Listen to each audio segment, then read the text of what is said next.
मेरे पीछे जो चिड़िया टूक की पहाड़ी पर आपको एक पर्वत दिखाई दे रहा है जिसके ऊपर मेहरानगढ़ दुर्ग स्थित है। इसका निर्माण राव जोधाजी ने 1459 ईस्वी में करवाया था। यह मयूर की आकृति का दिखाई देने के कारण इसे मयूर ध्वज गढ़ भी कहते हैं। इसे गढ़ चिंतामणि भी कहा जाता है। एक इतिहासकार था जिसका नाम था रुडयार्ड किपलिंग, और उन्होंने कहा था कि शायद इस दुर्ग का निर्माण है वो देवताओं या फिर परियों ने करवाया था, क्योंकि मनुष्य ऐसा निर्माण नहीं करवा सकता है। तो जो मैं इस दुर्ग के बारे में आपको बता रहा हूँ, यहाँ से ऐसा किंवदंती है, पहले बताया जाता है कि यहाँ से आपको पाकिस्तान का लाहौर साफ दिखाई देता था इस गढ़ से।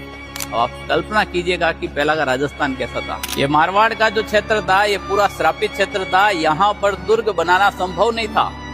कहते हैं कि राव जोधाजी करणी माता की शरण में जाते हैं और करणी माता के आशीर्वाद से इस दुर्ग की नींव स्वयं करणी माता अपने हाथों से रखती है।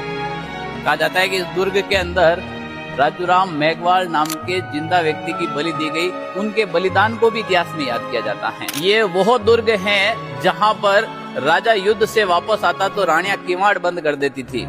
यानी कि मेहरानगढ़ दुर्ग है। यहाँ के राजा जसवंत सिंह जी थे और जसवंत सिंह जी धर्मत के युद्ध में गए थे और कुछ सेना कम होने के कारण जब वापस आए थे सेना इकट्ठी करने के लिए, तो कहते हैं कि इनकी रानी थी जसवंता दे, जो हाड़ा रानी थी, और उन्होंने अपने किवाड़ बंद कर दिए थे। इसलिए बंद कर दिए कि मेरा पति या तो युद्ध विजय करके आता या फिर वीर गति को प्राप्त हो जाता, पीठ दिखाकर वापस नहीं आता। तो वो ये दुर्ग है मेहरानगढ़ दुर्ग, जिसके जसवंता दे ने किवाड़ बंद कर दिए थे।